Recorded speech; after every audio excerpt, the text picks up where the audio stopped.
고린도전서 1장 18절에서 31절 말씀입니다.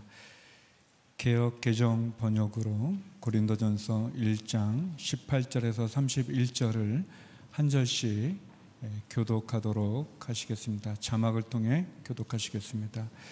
십자가의 도가 멸망하는 자들에게는 미련한 것이요 구원을 받는 우리에게는 하나님의 능력이라. 기록된 바 내가 지혜 있는 자들의 지혜를 멸하고 총명한 자들의 총명을 폐하리라 하였으니 지혜 있는 자가 어디 있느냐, 선비가 어디 있느냐, 이 세대의 변론가가 어디 있느냐. 하나님께서 이 세상의 지혜를 미련하게 하신 것이 아니냐. 하나님의 지혜에 있어서는 이 세상이 자기 지혜로 하나님을 알지 못하므로 하나님께서 전도에 미련한 것으로 믿는 자들을 구원하시기를 기뻐하셨도다. 유대인은 표적을 구하고 헬라인은 지혜를 찾으나 우리는 십자가에 못 박힌 그리스도를 전하니 유대인에게는 꺼리끼는 것이요 이방인에게는 미련한 것이로되 오직 부르심을 받은 자들에게는 유대인이나 헬라인이나 그리스도는 하나님의 능력이요 하나님의 지혜니라.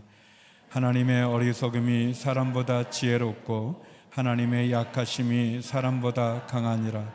형제들아 너희를 부르심을 보라. 육체를 따라 지혜로운 자가 많지 아니하며 능한 자가 많지 아니하며 문벌 좋은 자가 많지 아니하도다.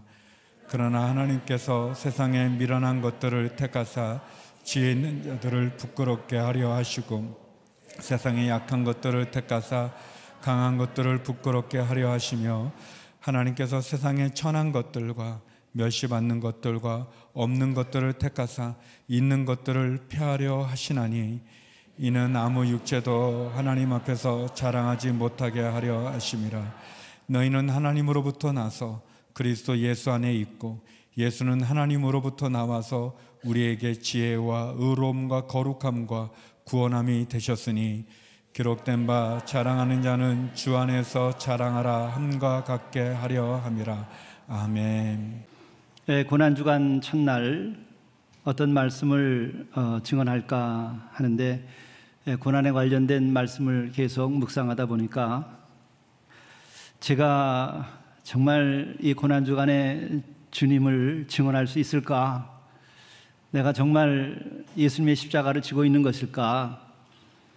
또 나로 인하여 예수께서 피를 흘리시고 죄를 씻기 위하여 고난받으신 것을 더욱 생각나게 하니까 더욱 이 자리에 서는 것이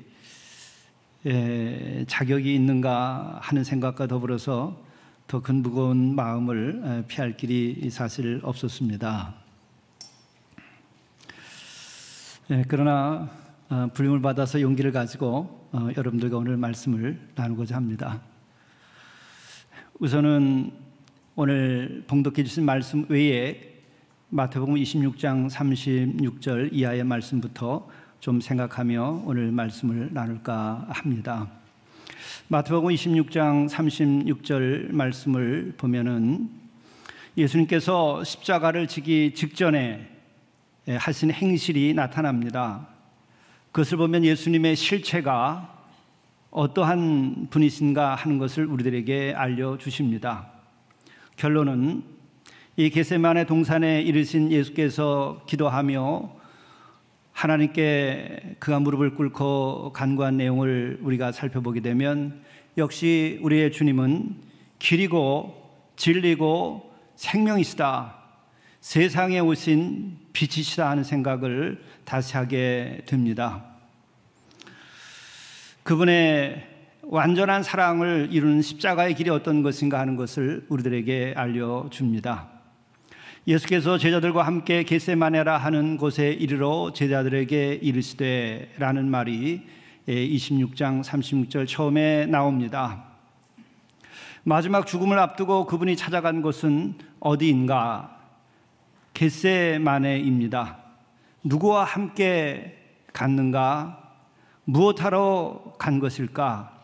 이것에 대한 질문을 가지고 이 말씀을 우리가 묵상하면 예수님의 실체, 그분이 누구인가 하는 것을 아는 데 큰 도움을 얻습니다. 우선은 겟세마네라고 하는 것은 어떠한 곳입니까? 누가복음 22장을 보게 되면 이 겟세마네의 장면에 대해서 이렇게 묘사하고 있습니다. 예수께서 나가사 습관을 좇아 감람산에 가심에 제자들도 함께 조셨더니, 예수님은 살아 이 땅에 계시는 동안에 습관을 좇아 감람산, 그 겟세마네에 자주 가셨다고 하는 것입니다.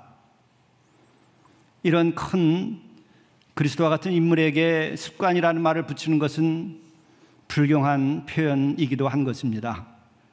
그런데 복음서는 예수께 대하여 습관이라는 말을 감히 붙이면서 그 감람산 겟세마네에 습관을 따라서 가셨다고 말하는 것입니다. 이것은 잡혀가시기 직전 절체절명의 결정적 순간에 예수께서 찾아간 곳은 어디인가? 세상의 왕궁이 아니라는 것입니다. 세상에 어떤 능력을 가지고 있는 귀인이 아니라고 하는 것입니다. 예수님의 영혼의 그 중심, 그 지성소, 거기에는 습관처럼 항상 늘 하나님과 만나는 자리가 있었다고 하는 것입니다. 그것이 예수 그리스도입니다.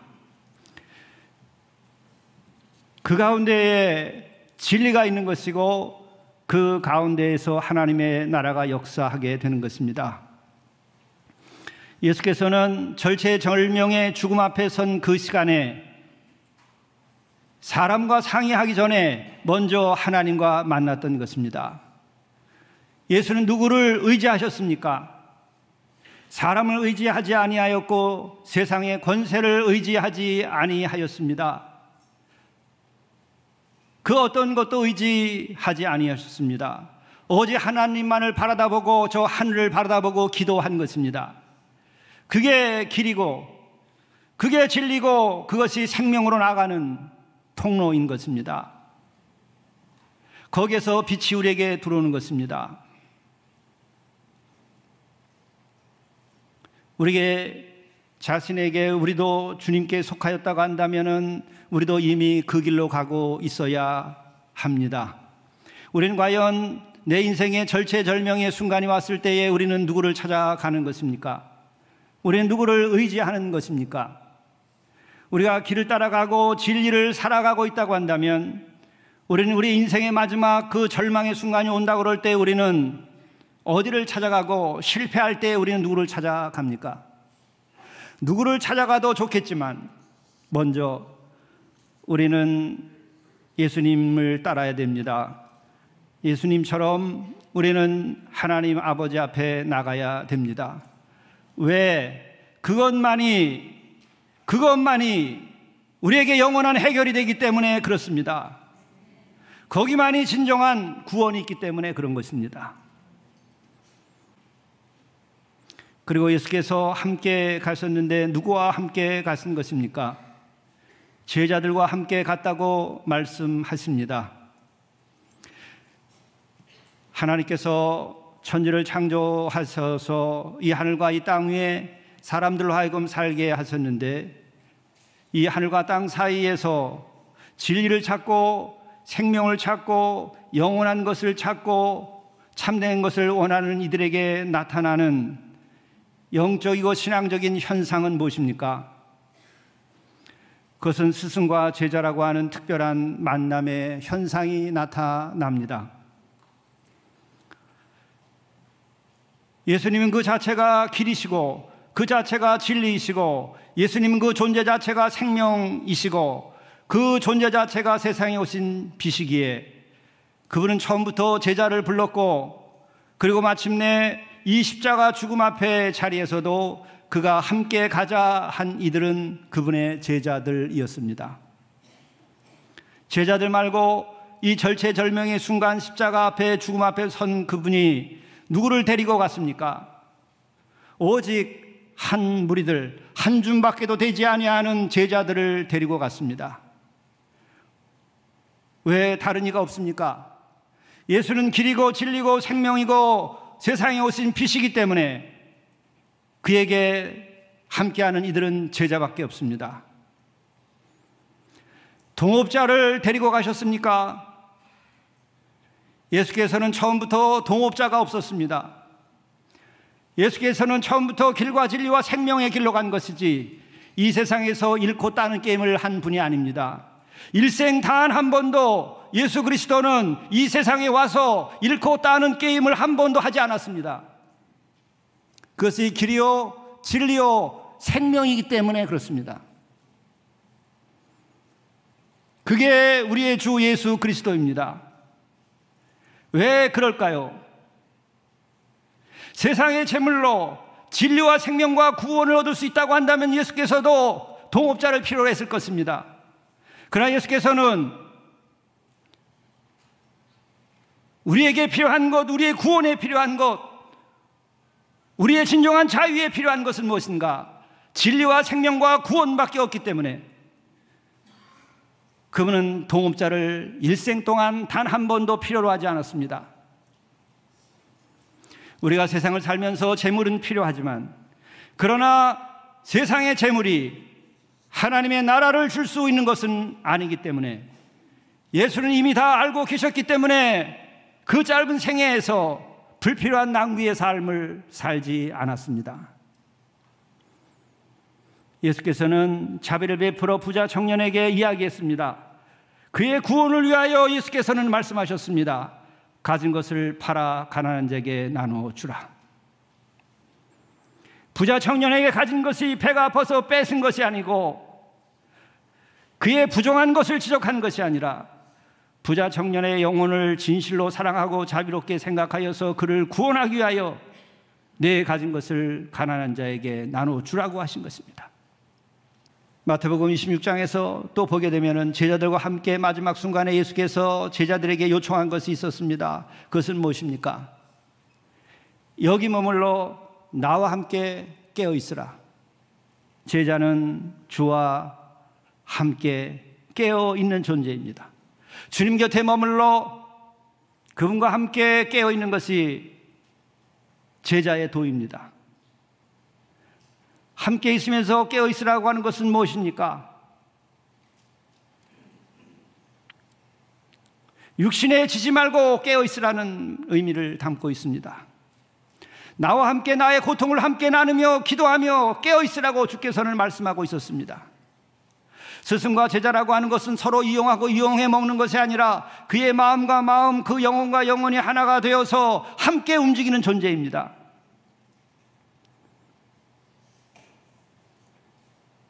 나와 함께 깨어 있으라. 나와 함께 깨어 있자. 하나님 나라의 뜻을 모른 채 잠들어 있지 말고 그 무지함을 벗어나서 나와 함께 깨어 있어서 하나님의 나라가 어떻게 동트는지를 보라. 어떻게 구원의 역사가 진행되는가를 너희들은 보라.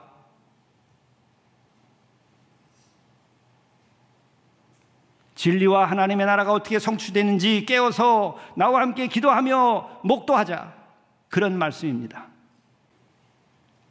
그리고 주님은 무릎을 꿇는 정도가 아니라 기도하는 모습을 보게 되면 얼굴을 땅바닥에다 대고 엎드려서 기도합니다. 사람의 몸에 가장 존귀한 것은 그의 얼굴, 그의 머리입니다. 가장 낮은 그 흙에 그 먼지의 머리를 파묻고 기도하는 것입니다. 자복하신 것입니다. 여러분은 어떻게 기도합니까? 우리는 어떻게 기도하면 응답을 받을 수 있겠습니까? 절대 고독의 순간에 내가 완전히 땅에 엎드러져서 자복하여서 진실을 가지고 절대 복종의 마음으로 겸손하게 구해야 하는 것입니다. 그런데도 하나님께서 들어주시지 않는다고 한다면, 하나님께서 나타나시지 않는다고 한다면 하나님은 계시지 않은 것입니다. 하나님은 그렇다면 계시지 않을 것입니다. 그러나 우리가 하나님 앞에 나가서 예수님처럼 진실로, 그리고 절대 복종의 자세로, 그리고 겸손하게 흙처럼 되어서 기도해 보십시오. 많은 사람들은 흙 묻을까 봐 무릎을 꿇고 기도하지 않습니다. 흙이 그렇게 무서운가요? 하나님 무서운 줄 모르고 하나님에 대한 경외심이 없어서 그래요. 기도하면서도 끝까지 자기 자신이 남아있어요. 끝까지 변명해요. 끝까지 주장하는가 마나. 기도하는 자는 자기가 주장할 수 있는 것이 아닙니다. 애통하게 부르짖을 수는 있어도 주장하는 것은 아니에요. 그게 넘어가야 돼요. 애통하며 울부짖을 수 있습니다. 나의 억울함을 호소할 수도 있습니다. 그러나 주장하는 것은 아닙니다. 주장하는 한 하나님은 기다리실 것입니다. 주장하는 한, 계산하는 한 하나님은 응답하지 않습니다. 알면서도 기다리십니다. 내가 엎어져서 흙처럼 겸손하게 완전히 복종할 수 있는 마음으로 그리고 진실하게 부르짖으면 하나님은 반드시 응답하십니다. 하나님은 죽어 계신 분이 아닙니다. 귀가 먹지 않았습니다. 참으로 예수님의 이 몰골을 보면 정말 그분은 세상 사람들을 염두에 두고 산 분이 아니라 오직 하나님만을 바라보고 산 사람이에요. 제자들이 멀리서도 볼 수 있었을 텐데 땅바닥에 얼굴을 대고 엎어져서 그렇게 간구한 것입니다. 우리들 마음속에 그런 진실이 나와야 됩니다. 내가 응답받아야 되겠다는 그 진짜의 그 나의 마음이 나와야 됩니다. 이 예수의 기도에 하늘아버지는 응답하셨습니까? 응답하지 않았습니까? 그 다음 예수께서는 그렇게 엎어진 상태에서 기도를 올립니다. 뭐라고 기도하셨습니까? 내 아버지여, 만일 할 만하시거든 이 잔을 내게서 지나가게 하옵소서. 그러나 나의 원대로 마옵시고 아버지의 원대로 하옵소서. 내 아버지여, 만일 할 만하시거든 이 잔을 내게서 지나가게 하시옵소서. 얼마나 연약합니까? 그러나 그 진실은 연약한 거예요. 진실한 사람은 부드럽고 연약해요. 살아있는 생명, 살아있는 마음, 살아있는 영혼은 연약한 거예요. 살아있기 때문에. 죽은 것은 굳고 죽은 것은 딱딱해서 연약하지 않습니다. 둔탁하고 부러집니다. 그러나 진정으로 살아있는 영혼, 살아있는 생명은 다 연약하고 부드럽습니다. 새싹 같은 것이에요. 용기가 없어서 예수님께서 아버지여, 만일 할 만하시거든 이 잔을 내게서 지나가게 하옵소서 그랬을까요? 진실하기 때문에, 생명을 귀히 여기기 때문에, 하나님이 주신 내 목숨을 귀중하게 여기고 사랑하기 때문에 그렇게 말할 수밖에 없는 거예요. 예수님이 목숨을 구걸하고 있는 것일까요? 예수님이 목숨을 구걸하고 있는 걸까요? 너 그 주신 생명을 귀히 여기는 연약함이 있는 거예요. 그 순수함이 있는 거예요. 예수께서는 생명을 함부로 취급하지 않습니다. 예수께서는 죽은 자를 향하여 눈물을 흘리시면서 같이 애통하셨던 분이에요. 그 생명을 얼마나 소중하게 여기길래 일가 친척도 아닌 이가 죽은 것을 보고 눈물을 흘리셨어요. 예루살렘 전체를 바라다보고 일가 친척도 아닌데 예루살렘을 전체를 보고 눈물을 흘리셨어요. 연약하신 분이에요. 왜? 진실하기 때문에. 왜? 너무도 사랑하기 때문에. 왜? 하나님이 주신 생명이 소중하기 때문에 눈물을 흘리는 거예요. 이렇게 연약한 마음으로 하나님 아버지를 향하여 그렇게 머리를 땅바닥에다 대고 그렇게 간절히 부르짖었던 예수께서 마지막 기도는 무엇입니까? 그러나 나의 원대로 마옵시고 아버지의 원대로 하옵소서. 절대 복종, 완전한 순종, 자신의 육신을 입은 그 한계를 넘어서서 자신의 생명을 사랑하는 그 연약함을 넘어서서 더 강한 마음으로, 더 큰 마음으로 자신을 아버지께 바치는 것입니다. 이게 뭐예요? 길이고 이것이 뭐예요? 진리고 이것이 뭐예요? 생명이에요. 이게 뭡니까? 십자가의 길이고 구원의 길입니다. 내 아버지여, 만일 할 만하시거든 이 잔을 내게서 지나가게 해달라고 그렇게 애절하게 연약한 마음으로 하늘을 향하여 간청하였지만은 그러나 어떤 무사도 따를 수 없는 그 용기와 단호함과 절대 복종의 마음으로, 벼랑에서 뛰어내리는 마음으로 나의 원대로 마옵시고 아버지의 원대로 하옵소서. 그리스도인에게는 이 마지막이 있어야 되는 겁니다. 나의 원대로 마옵시고 아버지의 원대로 하옵소서 하는 끝이 있어야 됩니다. 그러면 하나님이 책임지십니다. 예수님을 버렸습니까? 당신의 아들을 하늘에서 버렸습니까? 왜 버리지 않았을까요? 마지막 기도에 있습니다. 마지막 기도에 있습니다. 나의 원대로 마옵시고 아버지의 원대로 하옵소서. 절대 복종의 마음으로, 아브라함이 자기의 하나밖에 없는 아들 이삭을 바침보다 더 절대적인 순종의 마음으로 자신을 바치는 거예요. 자식을 바치는 것이 아니고 자신을 바치는 겁니다. 이 절대의 순종과 이 마감이 있는 신앙을 가져야 돼요. 신앙의 끝을 봐야 됩니다. 그러면 하나님이 여러분을 책임집니다. 그러면 하나님이 교회를 책임집니다. 그러면 하나님께서 이 민족을 책임집니다. 여러분의 가정을 책임집니다. 연연하지 마십시오. 맡기십시오. 당신의 원대로 하옵소서. 망해도 좋습니다. 죽어도 좋습니다. 그러나 내가 당신 안에서 발견되기를 원합니다. 당신의 은총 안에서 내가 발견되기를 원합니다. 그것이 믿음입니다. 우리는 그렇게 하면서 순교의 역사를 써왔고, 이 온누리 교회도 그러한 순교의 역사 속에서 오늘까지 이르렀습니다. 그 대를 이어야 됩니다. 결코 이 시대가 온누리 교회를 삼키지 못할 겁니다. 여러분을 삼키지 못하는 날 이 대한민국의 교회를 그 누구도 삼킬 수 없을 것입니다. 그 후에 주님은 어떻게 움직이셨나요?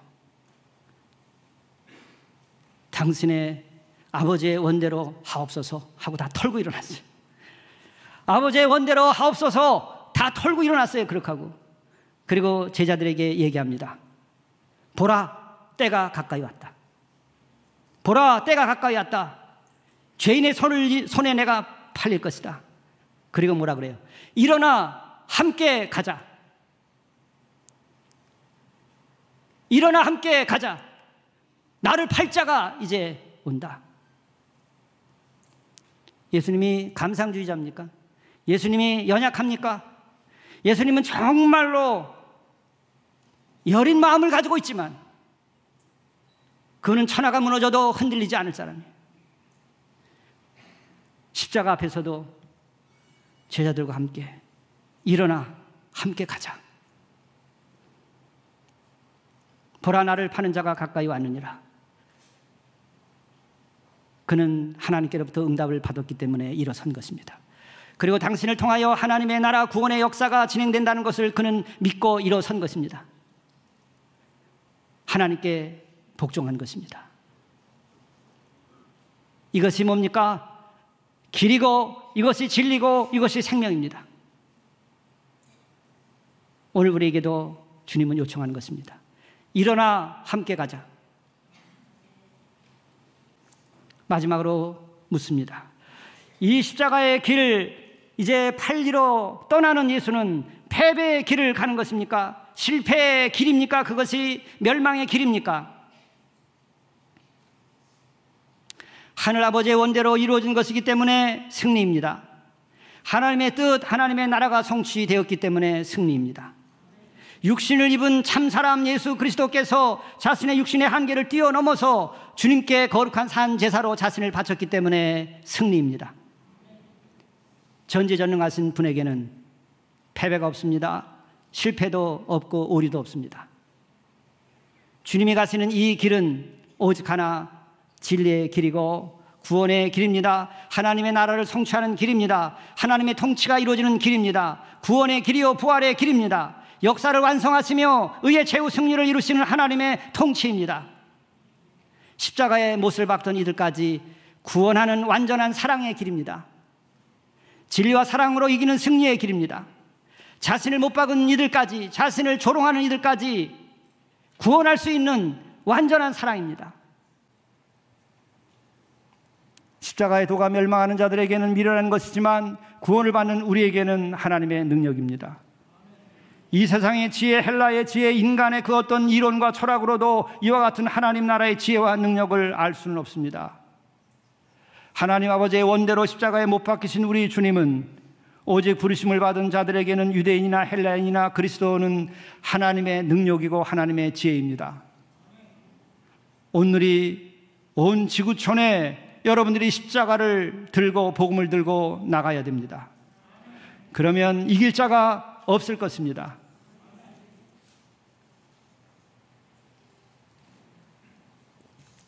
십자가의 이 진리와 사랑만이 진정한 자유와 용서와 평화를 가져올 수 있습니다. 참으로 주님의 옷을 벗긴 그 십자가에서 주님을 매달리던 이까지도 예수께서는 용서하시고 구원하시는 능력이 있는 것입니다. 우리는 이 능력을 가지고 나가야 됩니다. 이 어둠 속에 얼어붙은 선교의 언바다, 여러분 오늘이 성도들이 세빙선이 되어야만 합니다. 십자가 사랑으로 녹여야만 합니다. 십자가의 부활 보혈로 이 시대의 죄를 씻어내고 주님의 샬롬 평화를 이루어내야 됩니다. 어쩌면 이 땅에 남은 자들은 여러분들과 그 외에 몇 사람밖에 없는지도 모릅니다. 특별히 큰 교회 가운데서 이를 감당할 수 있는 교회는 어느 교회일까? 선교의 언바다를 쇠빙선으로 쪼개고 길을 열 수 있는 교회는 어떤 교회일까? 여러분 스스로가 물어보시길 바랍니다. 십자가를 향하여 가시는 주님이 오늘 우리들에게 외치시는 것입니다. 일어나라, 함께 가자. 여러분을 향한 주님의 말씀입니다. 기도하시겠습니다.